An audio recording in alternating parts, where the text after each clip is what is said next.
There's lots of different ways you can get involved in the ProductTank London community. You can do what our panelists here today are doing and come and speak at a ProductTank directly.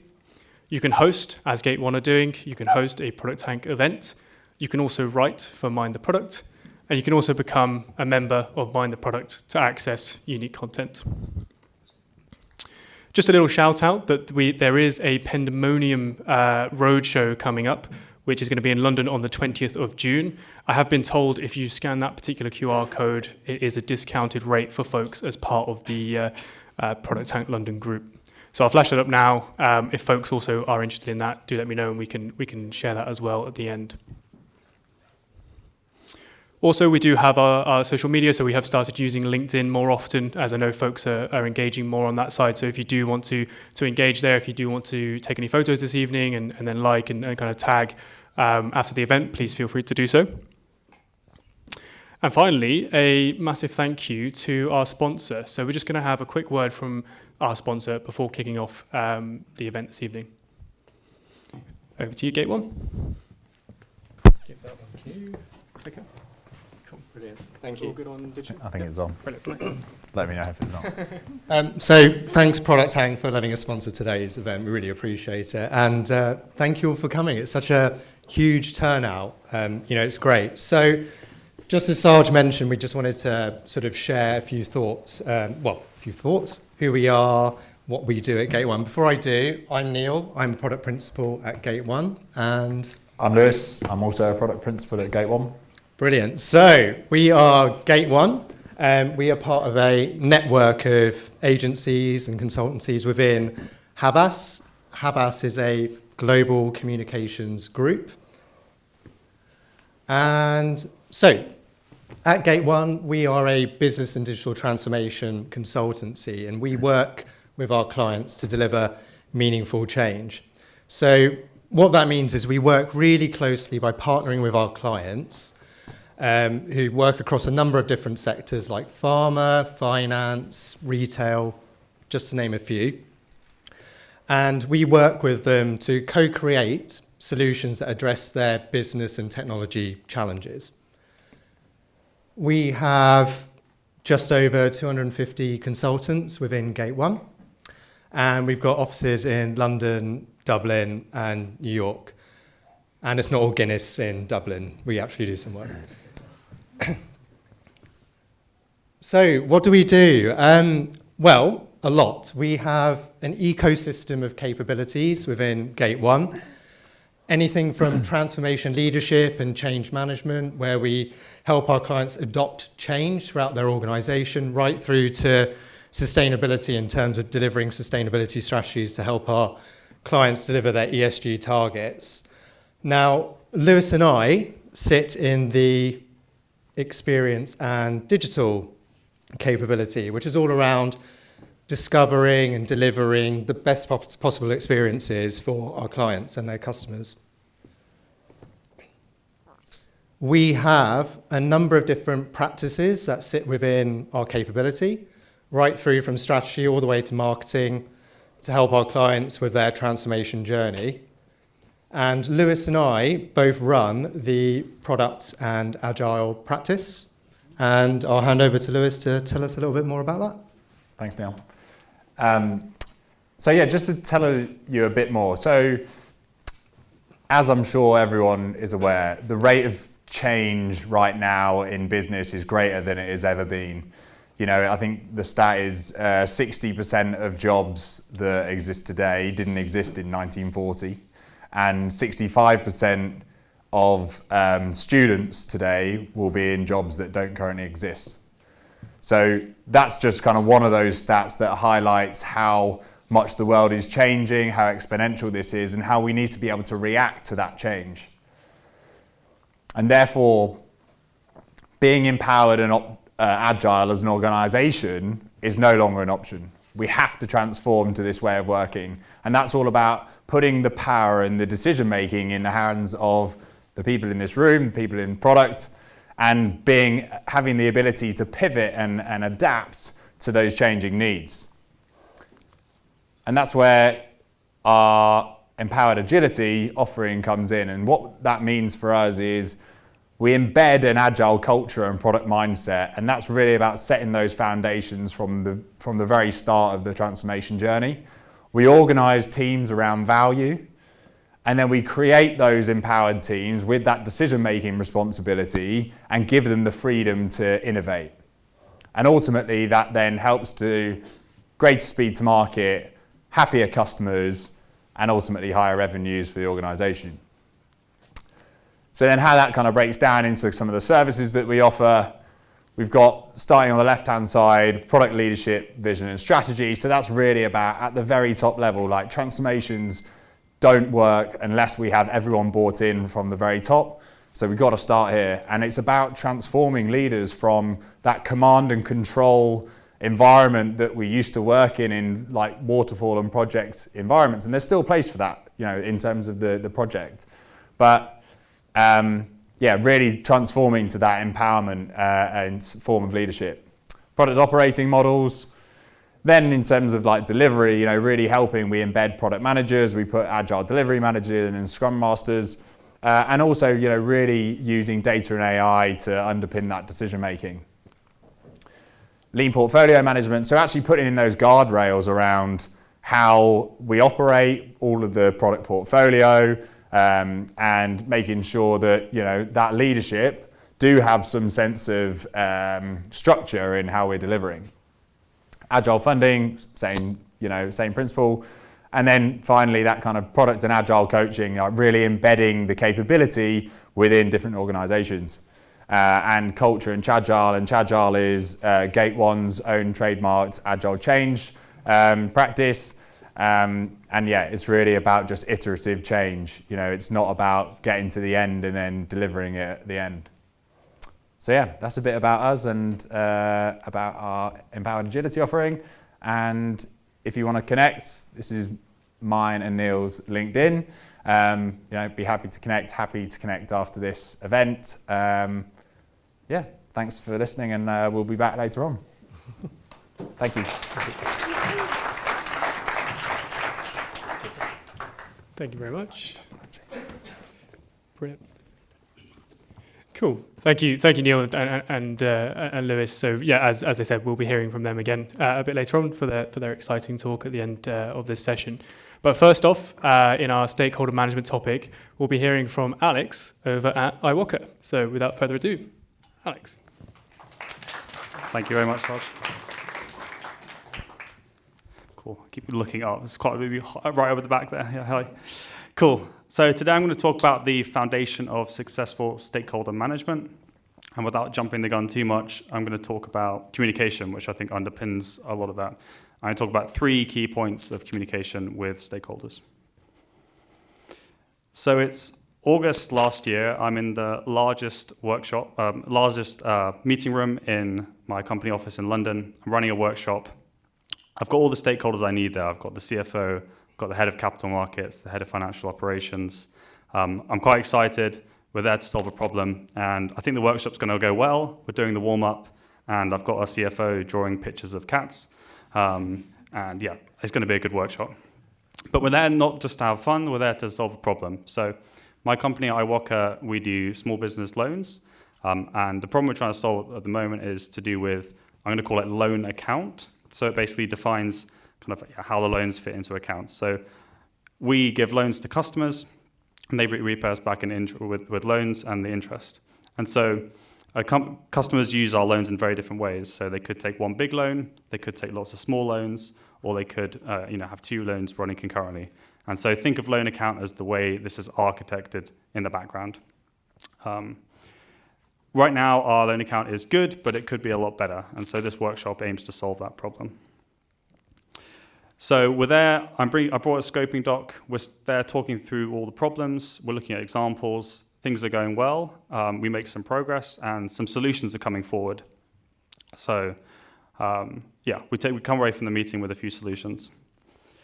The next few weeks I spend talking to various teams. I'm bringing these solutions, and it seems like one is kind of winning out amongst the others. And the teams I'm talking to are quite excited because they're like, oh wow, I can't believe you're working on this. Like, this is actually going to be great for us. Like, this is really cool. And I'm quite excited because I'm bringing something that seems quite valuable to the business, and it will solve our needs, but also needs of these various other teams. So a few more weeks go by, and we head off for our company away house in Europe. So iwoca has a bunch of weird perks, but one of them are these like company away houses. So we're there in France. We've got all of my team, my developers, and a member of the senior leadership with us as well. So it's been a long week of work. It's about Thursday afternoon. I've just come back from an hour of Dance Dance Revolution, which I was at the house. One of my developers was really good at Dance Dance Revolution. I'm not sure why. And I go back to my laptop. There's a lot of notifications on Slack, and I go to the latest post that I've made about this loan account project, and I look at the top message on the thread, and this is what I see. Why was I not consulted on this? So my heart rate goes up a bit. I'm getting a bit nervous. I don't really know, like, I've obviously missed someone out. This looks pretty bad. And I look who wrote this message, and it turns out it's the member of the senior leadership team who's upstairs in the house with us on this week. So I'm like, oh God, not only have I missed someone out, but we're going to have a chat about this. And lo and behold, it turns out he's actually cooking dinner for us that night. So as he kind of hands me my plate of food, he's like, so Alex, tell me what you know about loan account. I'm like, okay, so we're going to get into this. So my first point I wanted to talk about was include the relevant stakeholders. Don't end up like me having them message you from upstairs in your company house. And I think there's 2 points here. One, just having them there, both physically or virtually, but also making sure you listen and understand their viewpoint to make sure they're included. So I want to talk about a time, January 2022.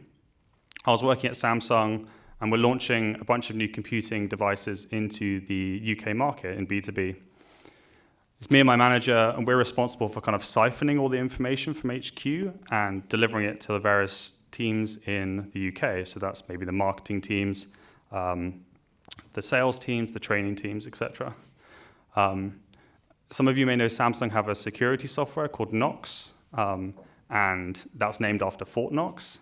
And actually, getting information at Samsung can sometimes feel like you're working through Fort Knox because there's just so many barriers due to security, etc.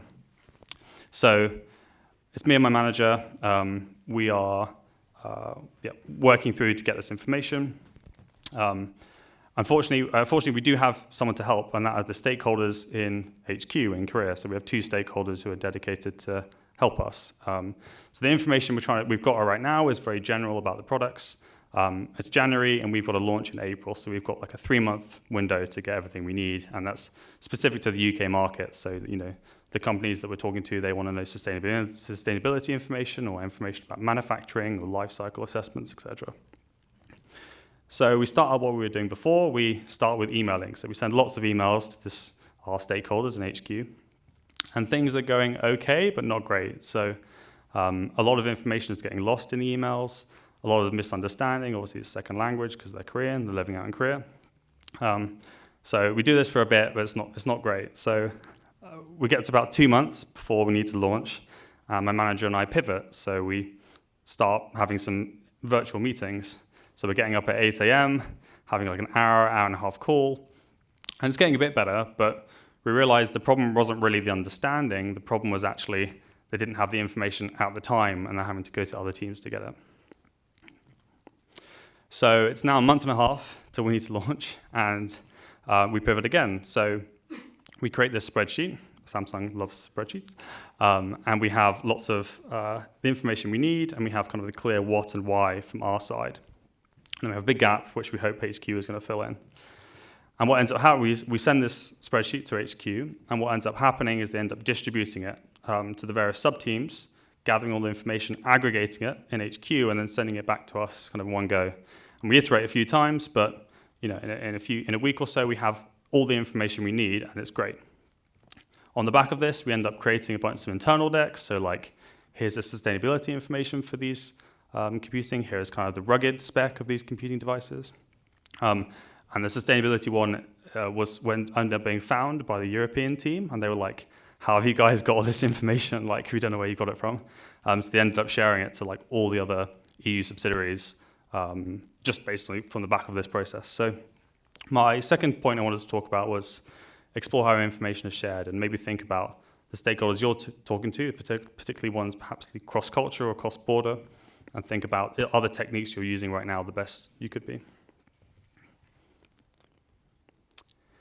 And the third and final thing I wanted to talk about was my role at iwoca. So I have to deal with quite a lot of stakeholders on a day-to-day basis, and actually some of the biggest ones are my users. So I build products for internal users, so that's mostly people working in the finance team. So they need to know a lot of information, like when stuff's coming, if they're releasing new features, how is it going to work, how is it going to change their reporting processes, for instance. So there's some of the key stakeholders I work with. I also work with the CFO. I think he needs to update his profile picture. He's quite interested in how the team's performing and our direction and how we're delivering on the outcomes that we promised. I speak a lot with customer service. If we're making a tweak to the way we're kind of running our payments, they want to know what's changed and how they're going to use that new feature going forward. I speak a lot with compliance. Obviously, being financial services, we need to be very watertight on compliance, and they're obviously very interested in making sure we are tip-top in all our legal matters. And finally, I speak to other PMs. This was me last week when someone told me that one of our systems was blocking them. So obviously, it's very important, especially our team, is because we run payment infrastructure and data infrastructure for various other teams, working out those differences with other stakeholders and aligning. So my third and final point I want to talk about is adapting the message to the user, the stakeholder. And what I mean by that is we have a lot of tools available to us as PMs, and which ones are necessary to use for each stakeholder. So for users, I'm going to come with perhaps a prototype. These are people in finance I'm working very closely with, so it's not necessarily direct user testing, but more like this is what it might look like. I'm building story maps with them so they can work through, okay, we want this project, okay, but we're going to release it in these kind of iterative valuable releases, or perhaps roadmaps so they know, okay, I need to change my reporting process at this point in the month. So the CFO, I quite often come with a quarterly slide deck, which will kind of detail how our team's performing, what's our strategy for next quarter. If we're meeting kind of more weekly, I'm kind of coming into the latest numbers, or perhaps a glimpse of what we're working on next on our roadmap. Customer service, I want to be coming with, I quite often speak to them with, we'll just do release notes if it's a very small change, Slack updates on projects, etc. Obviously, if it's a bigger thing, then I'm probably going to be jumping on a call, running through them, kind of implementation, etc. Compliance, really want to get into the kind of seat of the user from my experience. So I always jump on a call with them, really make sure they understand the full context of what we're working on, and I'll bring the prototype to that call. And requirements as well, if they want to know how we're processing data or what's being stored, sometimes I'll just share with them some of our requirements. And then PMs who are, I hope, mostly speaking the same language as us, so we can be sharing PRDs or perhaps when we're going to be working on these projects to unblock other PMs through some sort of roadmap. And I don't always mean just a Gantt chart, like most of us work in more kind of like now, next, later type formats. So yeah, my third and final point is adapt the message to the stakeholder. We have a lot of tools as a PM, which is great. So think about which one is most appropriate for the stakeholder you're speaking to. So my 3 takeaways include the relevant stakeholders. Don't have them message you last minute. 2, explore how information is shared. So think about iterating with those stakeholders, especially in kind of these cross-cultural situations.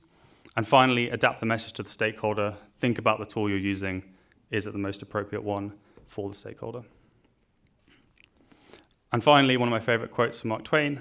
I didn't have time to write a short letter, so I wrote a long one instead. The more concise you can be, the better your communication is. Thank you very much.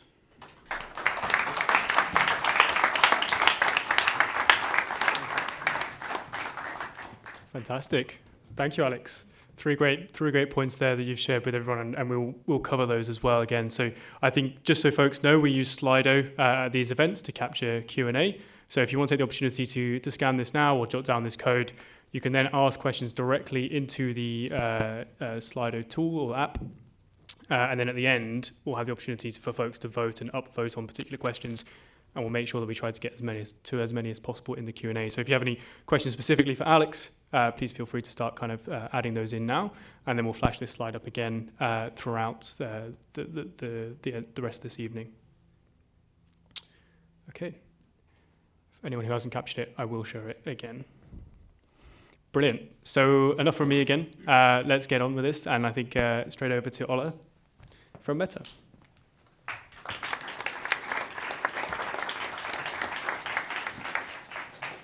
Hi, friends.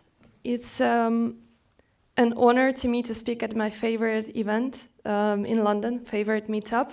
And I will be speaking about a topic I'm personally passionate about, which is the magic of partnerships.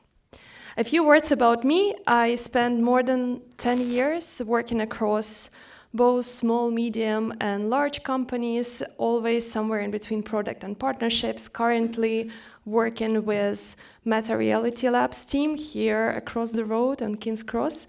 So speak to me about partnerships. We'll have enough time for Q&A and networking tonight. So if you're interested in anything outside of this talk, I'm happy to have a chat.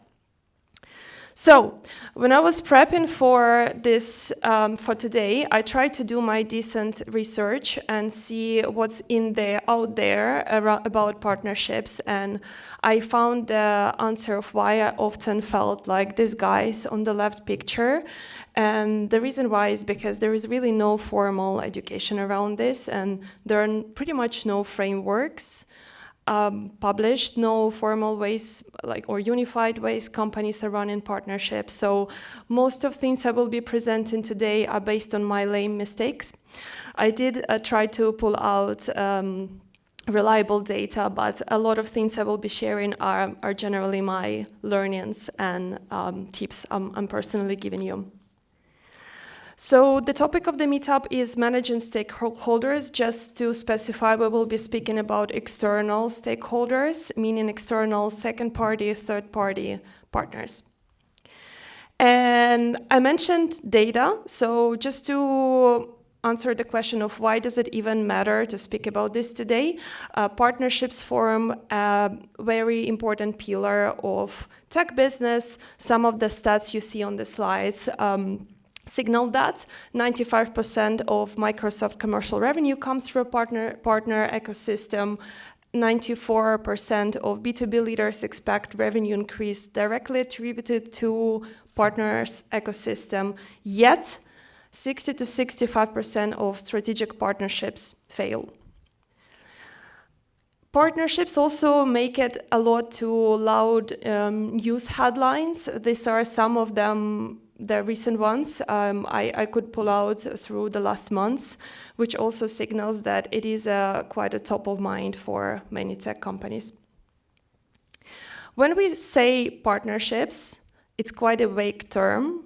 So I wanted to clarify there are many types of partnerships, and those are just few ones to give you an example. There are joint product partnerships like data licenses, co-development partnerships, integration partnerships when you are working with companies to integrate your SDK or third-party tools. There are outsourcing and joint ventures. There are platform partnerships. Don't get too confused about this. My main point is, depending on the type of work that you do, it might require different skills and also different legal obligations. And here, please raise your hand if you have in-house partnerships team. Thank you, folks. It's quite a lot of people, actually, but still in a minority, which signals to me that if you're a product manager, you'll probably have to deal with partnerships work in one way or another. So to touch upon the skills of what does it mean for product manager, I think you can structure it depending on the stage of product you are in. If we're speaking about activation stage, so very early stage of product, you probably, if you are managing partners, you probably need technical background on someone who is backing you up technically, like partner engineer or engineer who will help you on early stage of integration. there is a bit of biz dev work to attract partners unless you have connections with them at the early stage. And normally at the early stage, it does involve a lot of product and engineering team involvement.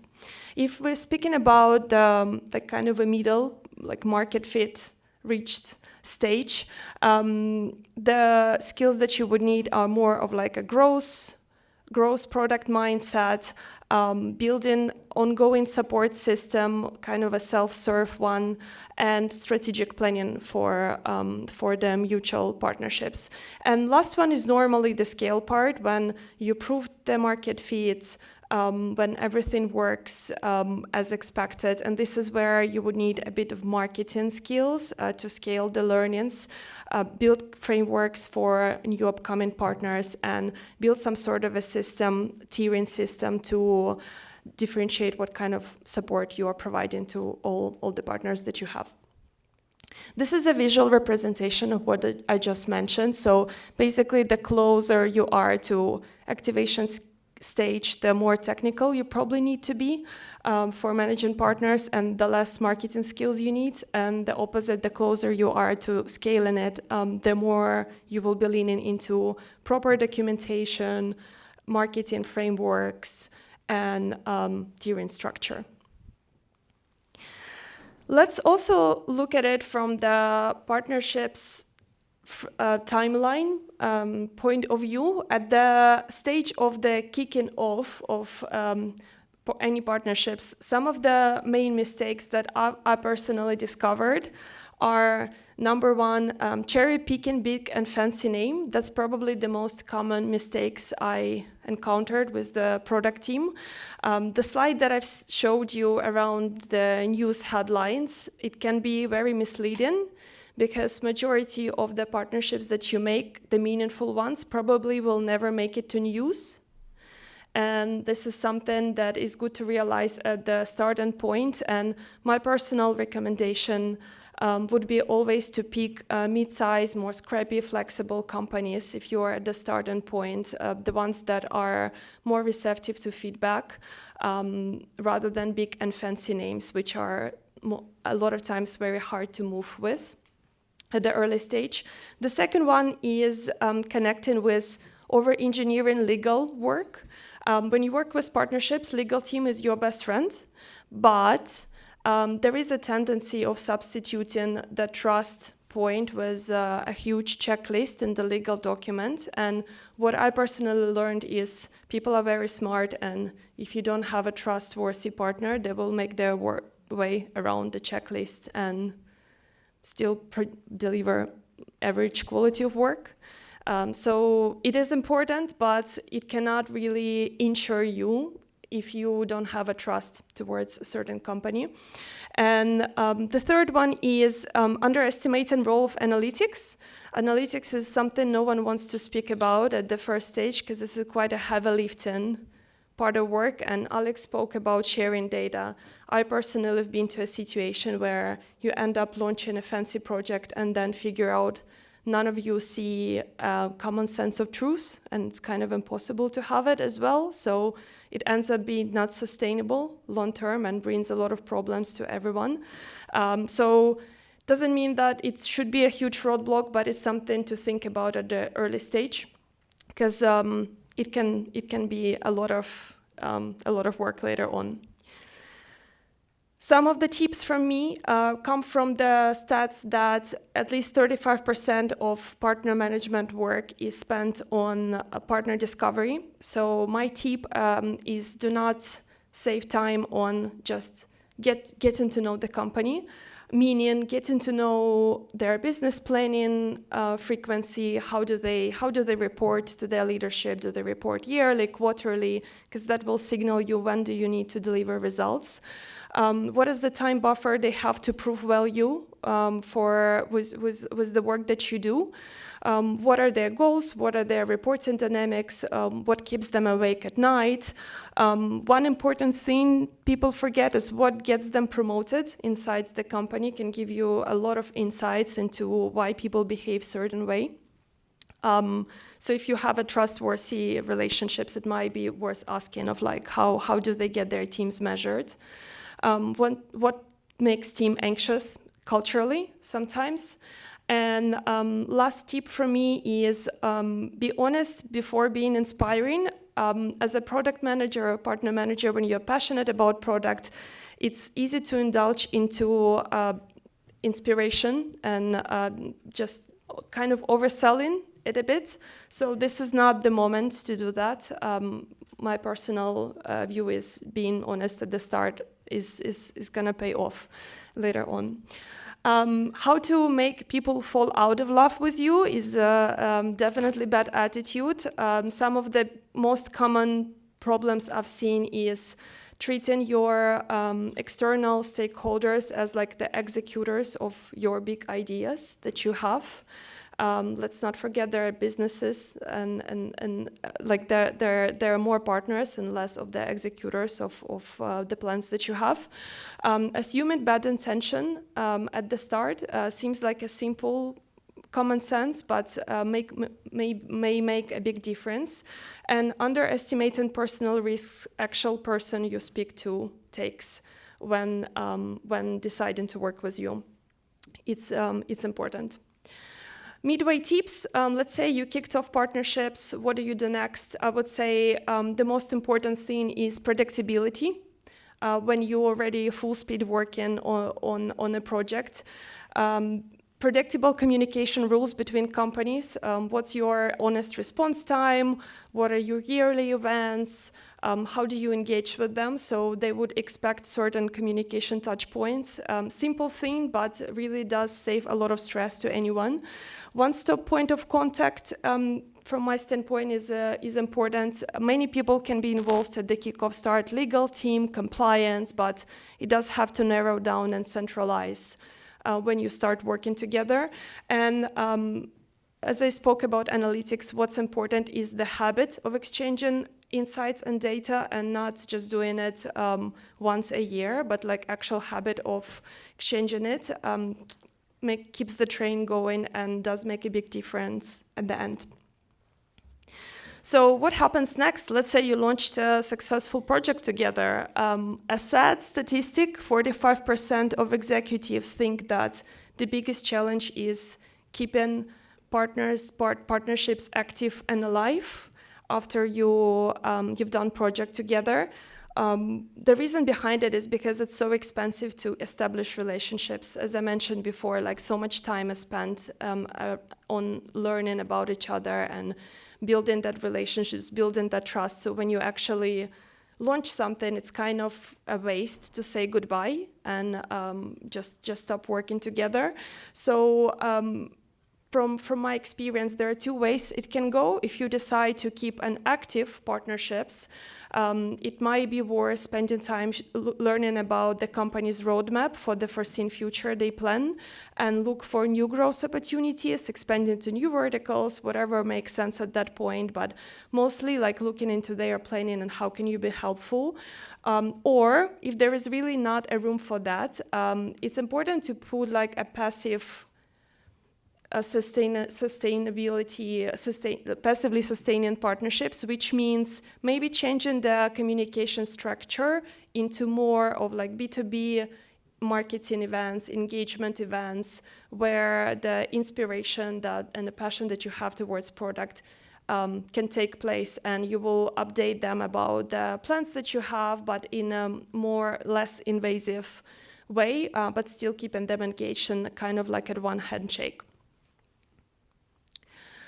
That's it from now. Let's stay in touch, and I hope it was useful.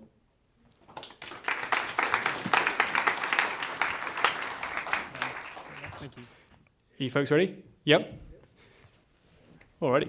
Okay, well, then without further ado, Neil and Lewis. Thank you.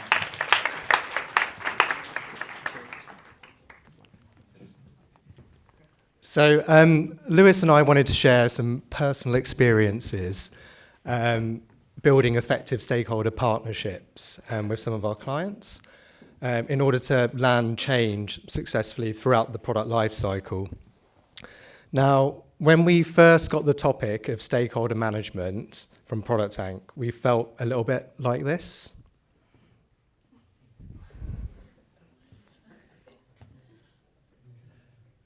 There feels like there's a US office theme going on here. I promise that wasn't on purpose.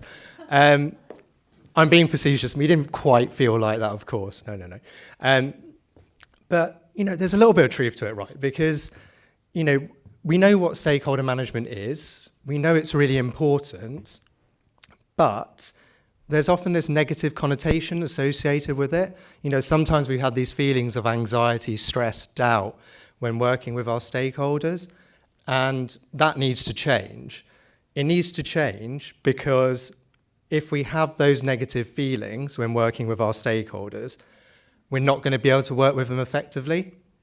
And if we don't work with our stakeholders effectively, then our products just won't survive. In fact, they might not even see the light of day because they've just been deprioritized so much. So if we want to work effectively with our stakeholders, we first need to explore a little bit around, well, why are we feeling this way? And we're feeling this way because it's a zoo out there. There's so many different types of stakeholders, all with different personalities, experiences, motivations, pressures, you name it, that all influence the products that we create. You've got the hippo, the highest paid person's opinion, who you guys, I'm sure, have experienced, who cans everyone else's ideas in favor of their own. Or you might have worked with, the wolf who wants you to work on the latest fire because it's a priority for them. You might have even experienced a seagull manager who, initially good intentions, flies in to save the day with a great idea, but has zero context about what's going on, and then just flies away expecting you to just build it. I know you've experienced this. I know you've experienced it. And look, the list goes on and on and on and on. And if you haven't read Product Board's ebook on dangerous animals of stakeholder management, I really recommend it. It's great. But look, the point is that when you have all these different types of stakeholders with their different pressures and motivations, that leads to complexity. And we don't want additional complexity in the world of product because it's that causes those negative feelings of stress, doubt, anxiety, and that risks us delivering products that don't align to our strategy and don't align to our vision. So, if we want to deliver meaningful products, we need to shift to a positive mindset, and we do that by simplifying that complexity. Now, we don't simplify complexity by managing our stakeholders. That word management is so unhelpful because it implies something is being done to you. And when something is being done to you, you just immediately resist, right? So the way you work effectively with your stakeholders is by building stakeholder partnerships. So that means partnering with your stakeholders to co-create solutions together, because it's those outcomes that will work for your business, they'll work for your customers, and they'll work for you. And so at Gate 1, we've got a stakeholder partnership approach, which we can use throughout the entire product lifecycle. And I'll hand over to Lewis to talk us through that. Thanks. So this is our stakeholder partnership approach. And I guess the key thing here is this is not a process. You don't start at lead and finish with embed. This is an iterative cycle, just like product development is an iterative cycle. You need to be hitting all these things through the whole development cycle to make sure that you are taking those stakeholders on a journey. But if we think about lead is about getting all those stakeholders involved from the start, from the get-go, and really introducing them to the why of your product and getting that across from the start. Then there's connect. In order to create great stakeholder partnerships, we need to build connections with our stakeholders. So we need to think about what their needs are and how actually we need to communicate with them. Equipping is about equipping our stakeholders with the information and the skills that they need to adopt your product. And then finally, embed is about continuously iterating, going around and collaborating with your stakeholders and making your product stick. And I'm going to hand back to Neil as we go through our case studies. Sure. So lead was all around, as Lewis mentioned, around getting that leadership buy-in. And I wanted to talk through a specific client scenario I experienced trying to get that leadership buy-in. So I was working with an automotive company, and the CPO wanted that company to become a product-led organization and wanted me to lead that transformation and help with it. And I immediately thought, this is awesome. I can't wait. I can't wait to build and design teams all around sort of the customer experience. They're going to be empowered and innovative. It's going to be great. It's going to be so, so good. But there was a problem, right? The organization didn't just consist of product leaders that all knew what this product transformation would mean. It consisted of leaders from lots of different functions, right? Like HR, marketing, finance, tech, who all, thinking back to our zoo analogy previously, all had very different views and opinions around what this product transformation would mean, how it should look, what it could look like. Some didn't even feel the need to transform at all. So the question then became, how do I align or bring together all these different leaders from all these different functions and align them around a common product transformation vision and convince them to change? And so the best way to convince is by communicating with impact. And the best way to communicate with impact, I feel, is through storytelling. I was reading a Forbes article, and stories are 22 times more memorable and inspiring than just facts alone. And when I think of some of the best storytellers there have been, I always think of Martin Luther King. Everyone knows his I Have a Dream speech. Okay, everyone. But one of the many reasons it's such a powerful speech is because it uses a storytelling technique called spark lines. So spark lines, like all good stories, has a beginning, a middle, and an end. It uses metaphors, it uses repetition, but really interestingly, it oscillates. So it oscillates between the reality of the situation, which in this case was the horrors that Black Americans were experiencing, and the dream of what could be, okay, that future to-be state. And it's that oscillation that acts as a hook to the listener, and it encourages the listener to believe in a better future.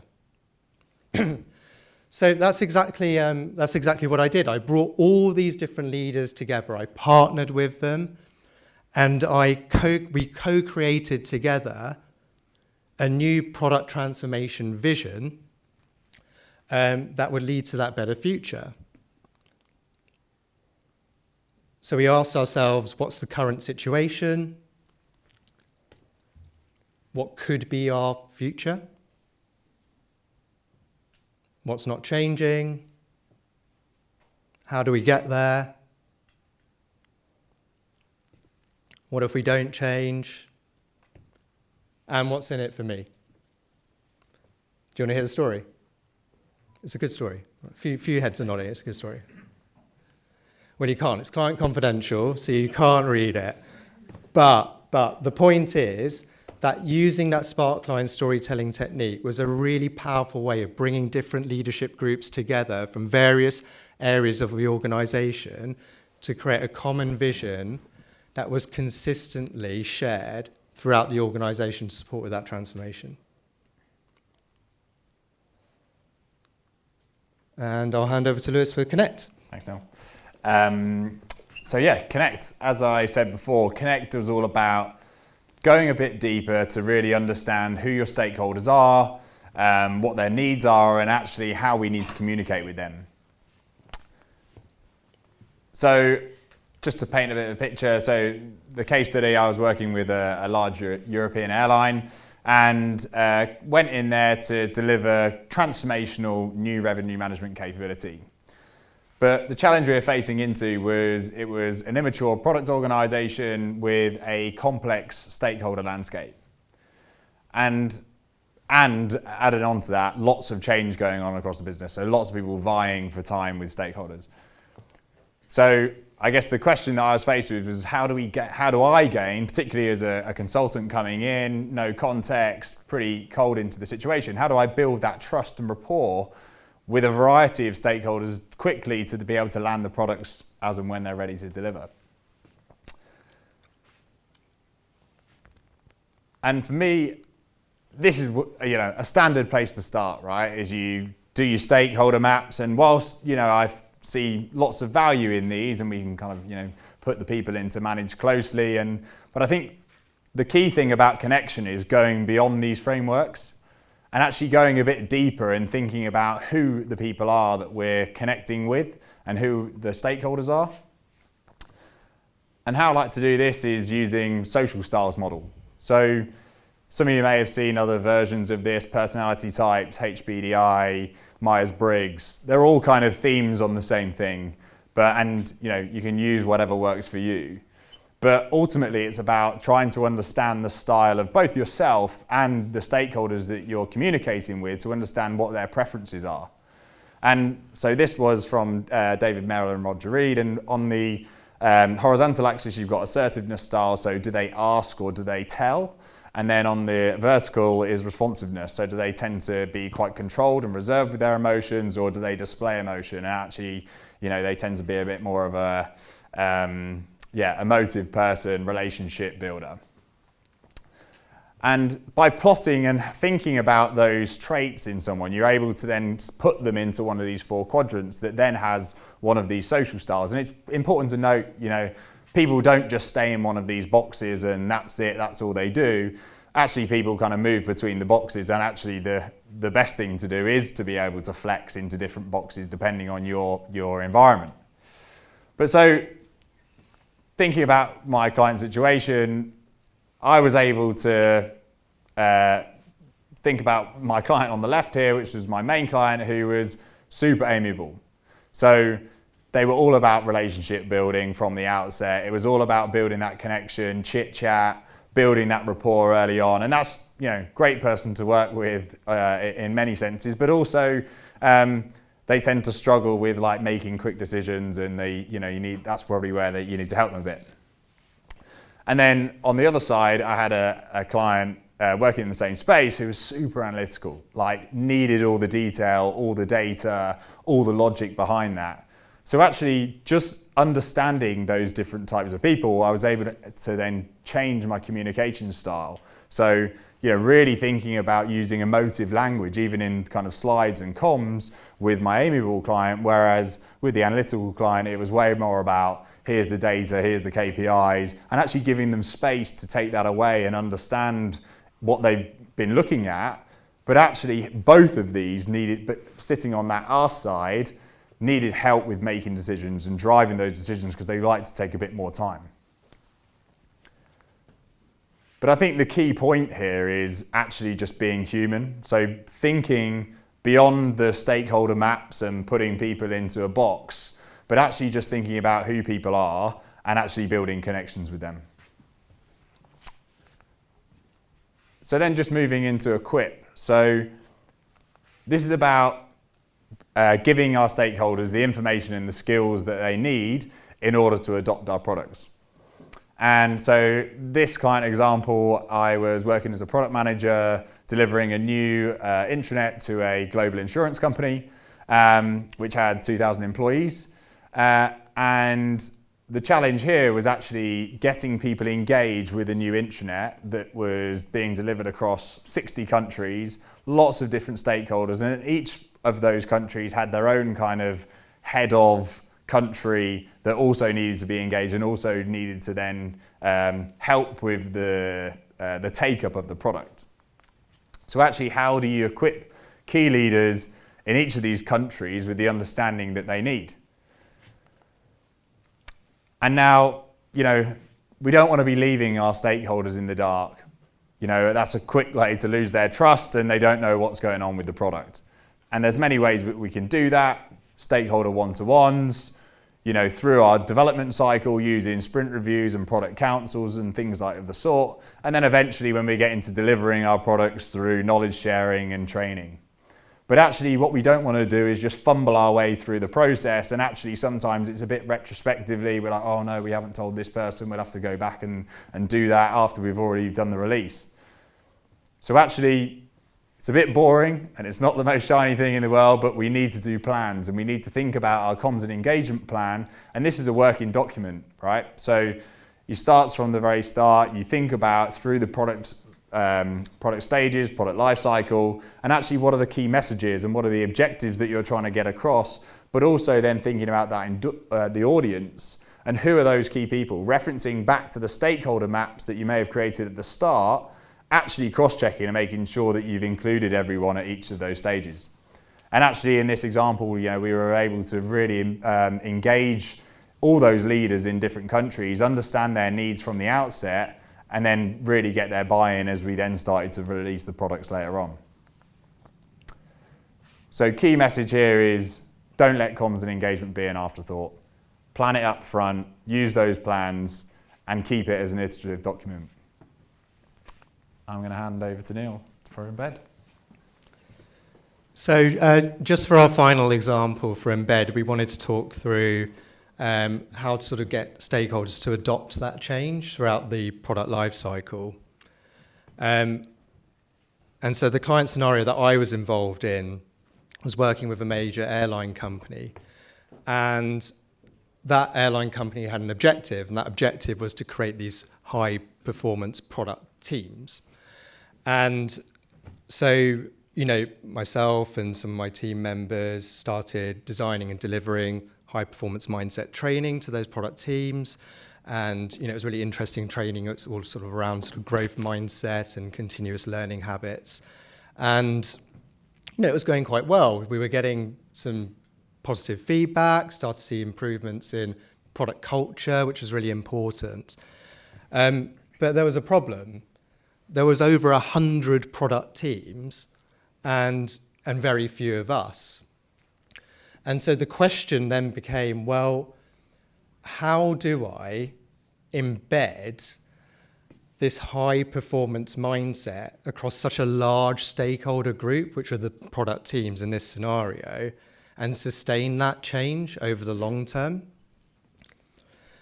And the way I did that was through creating what's called a stakeholder partnership network. Okay, and a stakeholder partnership network is about utilizing the employees that already exist within the client organization, in this example, building a network of those employees to partner with those stakeholder groups, which in this instance were the product teams, in order to embed and sustain that high-performance mindset across the organization for the long run. So what did that actually look like? What was the approach? Well, it always starts off with a sponsor. So that person is the person that's overall accountable for the change, which in this example is creating those high-performing product teams.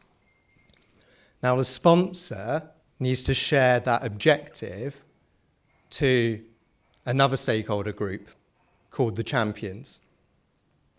It's the champion's responsibility to really understand the objective from the sponsor and to champion that change to the product teams, because after all, the product teams are the ones that are impacted by it. Now, the champion's role here is critical, okay? It's absolutely crucial. Their role is not to deliver the training. That was my role. Their role, their responsibility is to reinforce the communications to make sure that the product teams understand the importance of a high-performance mindset. The role of the champions is to identify on the ground who needed more support from us so that we could tailor our training accordingly. Okay, and it was their responsibility to role model those high performance mindset behaviors so that the product teams would be inspired to follow them. And so, because the champions are at the heart of this network, it was really important that we identified champions that had these characteristics. Okay, they really needed to be enthusiastic believers. They needed to be excellent communicators that were well respected throughout the organization. They needed to care about their own career development as well and be super proactive to help those teams on the ground.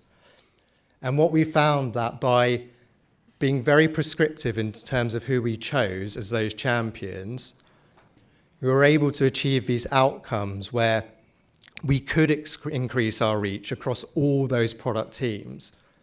It allowed for that two-way feedback channel so that we could understand how to tailor our training accordingly. And the champions being on the ground provided that peer-to-peer support so that we knew who needed more support. And then look, it was a sustainable approach as well, because with the champions at the heart of the network, they were consistently and continuously championing that high performance mindset behavior across the organization. And so the point here is that, if you're having to embed a change through delivering a product or whatever it might be, you don't have to do that alone when it's such a large stakeholder group. You can utilize other people with those behaviors and characteristics to get that reach that you need and embed the change properly.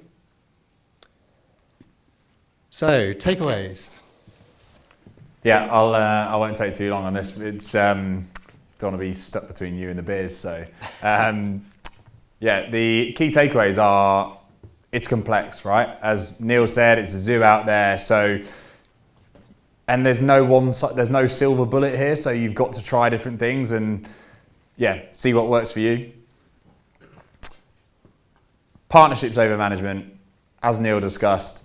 We want to be collaborative in our approach. People don't want to be just told what to do and when. It's about collaboration. And finally, define your approach. So we've just kind of gone through some of the things that we use, but it's about finding what works for you and what works for your stakeholders and then using that. And that is it. Thanks very much. Thank you. If you, this QR code is, if you want to connect, there's, add some details in there and then we'll be able to send some more information. But thanks very much for listening. Cheers. Thank you. Okay, so first question, Alex. A lot of people are quite curious about this particular one, and it's around kind of what your response was to the individual who asked you why they were not consulted. I was hoping this wouldn't come up. I hope he's not listening either. No, I'm kidding. So, what I did was I did what I think was a really important PM skill, which is listen, understand where they're coming from, ask questions, make sure you understand their perspective. And in this case, this stakeholder had seen other projects in the business that had kind of grown in scope, and he was worried that the project we were working on we were starting to solve problems for other teams, not just our team. And so he basically flagged that as a warning. And it was really helpful. I'm very glad he did. And we kind of slightly changed a little left turn on the project. Maybe I won't go into more details, but that's what happened. Excellent. Thanks, Alex. Thank you. Brilliant. Okay, the next question that comes up, I actually think anyone could take this one, so I'll look to the panelists here, but it's around how you work with difficult stakeholders who are resistant to changing ways of working. So how, if you've got an experience of that, how you've approached it in the past. Yeah, go ahead. Let's kick it off. Difficult stakeholders. So and resistant to change. I'd say so. If your stakeholder, like the example that I talked about, they're probably going to be less resistant to change because they're kind of a bit more on your side. So I think they'd probably, if you show them the benefits, they're likely to change. I think if they're resistant to that, again, understand why they're resistant and meet them where they are and don't try and come with something new. Meet where they're at and evolve from that, kind of like how we did. I think some stakeholders, I'm thinking especially in Samsung, they're not going to change. Like, you know, they're just, that's the way they're working. And so I think about what you want to get out of that stakeholder. Like, are you just looking to get a yes or no or something approved? In which case, maybe, you know, again, think of Samsung, you need to make a long slide deck and you need to go and sit with this senior stakeholder for 3 hours in a meeting room and talk through the details. And that's the only way you're going to get through it. So yeah, I'd say think about what you want to get out of the stakeholder as well. I want to add with a case, when I read a book, HBR review on stakeholder management, they had a very funny chapter saying, working with someone you absolutely dislike, which happens in everyone's life at least once, I'm sure. And there was a very good tip of just looking at a person from 360 degrees of as someone more than just this specific job. So even if you absolutely hate spending time with them, getting to know them a little bit more from like personal perspective and what's their life is like, you know, what's their hobby, like what's the fundamental thing outside of job, helps to build a bit of empathy in the points where you cannot really click on anything else, and they're step by step just on a personal level becoming a bit closer. That helps. Yeah, I completely agree with Ola and Alex. I mean, I think it's all about starting with the why, right? You know, that resistance is always coming from somewhere. Maybe it's a power struggle, or maybe they're concerned about their own career or something like that if there's a big transformation. You know, and to Ola's point, I think, you know, the best way to handle that is through empathy. But you know, the thing that I just wanted to add was that I think it's around also identifying the ones that are going to kind of make or break your product and solution. There are a lot of stakeholders, you know, involved in the product life cycle. Not all of them are going to break your solution, so it's about picking your battles sometimes. But the ones that, you know, you do need on board that are going to shape that product experience, that are going to lead to hopefully a good level of adoption, you need to really partner with them, as we talked about before. So yeah, pick your battles as well, is what I would say. I don't think I have anything to add. It's all been said. Brilliant, thank you. Okay, maybe on to the next question. So I actually wonder maybe if this one has probably been answered to a degree, but I'll ask it in case there's anything in addition to add or anyone has any particular experience here. But around managing stakeholders in perhaps a slightly more toxic environment, does anyone have any advice of things they could add or experience on above and beyond? So, in a couple of environments actually and one of the key things for me is like not trying to do it in a group scenario. So like that's when things can often boil over and you're trying to, you know, there might be conflicting personalities, but actually trying to kind of dampen things down in a group setting, but actually then outside of the meeting really understand where someone was coming back to some of the other stuff, right? Is taking someone out of that context, really understanding where they are coming from, you know, speaking to the other person if they have a very conflicting view, and yeah, just trying to understand and actually then trying to mend that between people, if it's between them or if it's, you know, directly with you, just, yeah, that understanding piece. I'll pass to you, Ola. I actually didn't raise my hand, but I would say a few tips. Cut the gossips, hard stop. I would say there is no good coming from gossips, and I think every environment they make it only talk, like, so try not to be a part of that. And I would say as much as possible try to separate like feelings and like the actual problem everyone is solving, and if it means maybe stepping back and spending a bit less time with colleague but focusing on the actual thing you're solving, just to make something constructive, to like turn back that wheel, helps a lot for me. I worked once with a team with a highly competitive like sales target, which I found very difficult to like spend a lot of time outside of work because I felt like there was such a competition vibe. So my approach was just make it as constructive as possible over meetings and cut everything that goes into like a very personal feeling way. Yeah, you pretty much took my point. I was going to say, don't take things personally. Especially like iwoca, we're radically candid, so our feedback is very direct. So yeah, don't take it to heart. They're probably coming from a good place.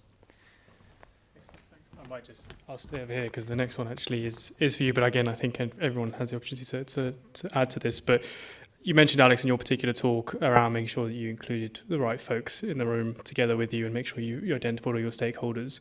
To you and also to the rest of the panelists, how do you make sure that you've identified all of the right people? Yeah, it can be hard. Sometimes you don't. I think probably something that comes with a bit of experience of being at the company, knowing who the right people are to have in the room. And yeah, I think also just being visible about what you're working on, as I was doing as well, is a good way of just making sure everyone else is included. So yeah, I think those are probably the two things I'd say on that. I would say coming from a big company, the challenge is that everyone is a stakeholder and everyone is in some way important, but there is a risk of like spending your whole day having coffees with people and actually like getting the work done. So I would say like anyone who is critical to the business in one way or another is a stakeholder, but some people are tactically important for the next 3 months, and some people might be important to know or to meet within the next 2 years. So I would say identifying the core group to like get tactical, like at least work done that you are supposed to get done. And normally it's not that big. I would say if it's like bigger than 10 people, you're probably not looking at the right ones. And then if you have time, you can look at, longer perspective, and the list will grow larger and larger. But then it's only if you have that buffer of time, which is a luxury. Thank you. Yeah, I think write the names down. I have been really guilty in the past of just focusing on the product management side of things, the delivery and the product, and thinking I just know the stakeholders and know the key players. But then I kind of shifted and thought, okay, stakeholder maps are a bit boring, but I'll do them anyway, blah, blah, blah. But just writing those names down really kind of, A, helps you remember them, and B, make sure that you're kind of being honest with yourself in terms of who you really do need to work with. I think to Ola's point as well, there are tons of stakeholders. You are going to know who the key players are within your delivery. You're very experienced enough to know. But you can as Lewis mentioned previously, you can open up reviews and things like that as part of your product discovery and delivery, so that you can get that wider feedback. And for stakeholders that you might have missed, and you do need to accept sometimes that might happen, at least you're giving them the opportunity to kind of come and have their say and provide their feedback. So, write things down, try and offer those kind of open forums so that they can sort of feed back into it and capture it, would be sort of my thoughts. Yeah, I think the only build from me is like, don't do it in isolation. Don't just like sit in a room on yourself and think that you've captured everyone. So like, don't be afraid to ask other people, do it collaboratively, get the maps up on the screen, and use that.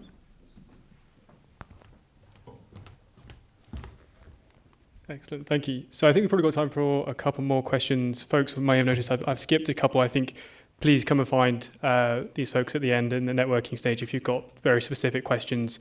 But in the interest, kind of make sure that it's super relevant for the entire audience here. There's one here for yourselves, Neil, Lewis, and it's around the best way to align with stakeholders midway through when they've not been adequately involved from the beginning, and how to avoid scope creep.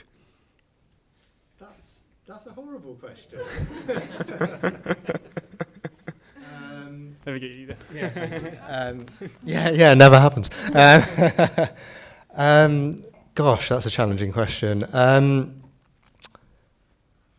So I think, look, just from my experience as the kind of products I've been working on with the teams has kind of evolved. Sometimes those products offer different experiences for different customers that you wouldn't have expected, and then that kind of helps you kind of navigate, well, okay, there's another stakeholder group maybe within the business that might get impacted, or the contact center might get impacted by this sort of new feature that we're kind of delivering. So I think it's being cognizant of the roadmap that you have in place for your product and how it's going to evolve in terms of which stakeholders are likely to sort of drop in as part of that roadmap. In terms of the scope creep question, I think, we've all had it. We've probably had to, burn the midnight oil and stuff like that to kind of, deliver. I think it's just all around, do you have that data-driven mindset? Can you prove those features are the features that are going to achieve the outcomes that you want? Really kind of challenge your stakeholders on that, really ask them why. And hopefully some of the stakeholders you work with will also empathize and understand that actually maybe this isn't a priority, and we can kind of wait. Others you might not be so lucky, but I think, if you're doing your due diligence and you're kind of challenging back, I think that's just like a healthy way of testing whether or not the scope is actually right. Does anyone? Yeah. Yeah, I think comes to like the product manager superpower of saying no. Like, I think, or at least not right now. I feel like don't be afraid to kind of say no and push back and come back to that value conversation. If you're able to draw up your backlog and you're able to use KPIs to drive, what's the highest value, then you're able to kind of have that conversation with data. Bringing people in halfway. I think there's probably a bit of like just being on. If that situation has come about through actually missing someone as well, like there's a bit of honesty. So just being like, I did miss you, or like, you haven't been involved, but actually I'm listening now, and how can we bring you up to speed and get you involved in the process from here forward?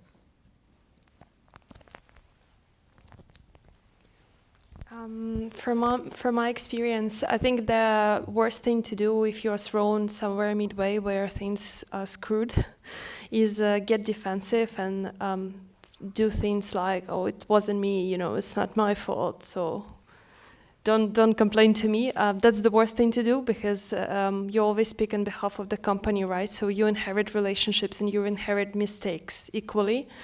The things that I do normally is just have a discovery call before jumping straight into work and listen and build empathy to whatever happened and whatever was promised. And sometimes you cannot execute, but at least like acknowledge what has been done at that point. And maybe sometimes it's making a detour and coming back to the drawing point and drawing board and explaining what is actually doable at this point. But I think just building understanding is very valuable for the long-term partnership, so you don't build bridges as a company that comes midway and throws something different into the plate.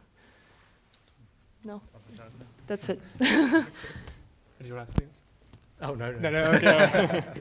Brilliant, excellent. Well, thank you, folks. I mean, we've done really well there, and thank you everyone for your questions.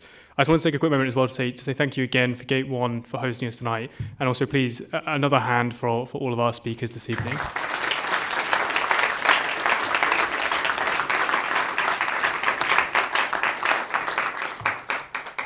Brilliant. Well, we hope you enjoyed today's event. We've got lots of questions in here, and I know we didn't get to all of them, so please do engage in the networking afterwards. Make sure you come and introduce yourselves to these folks. They're very friendly, and they'll be happy to chat to you. So yeah, thank you again, and thanks again to our speakers.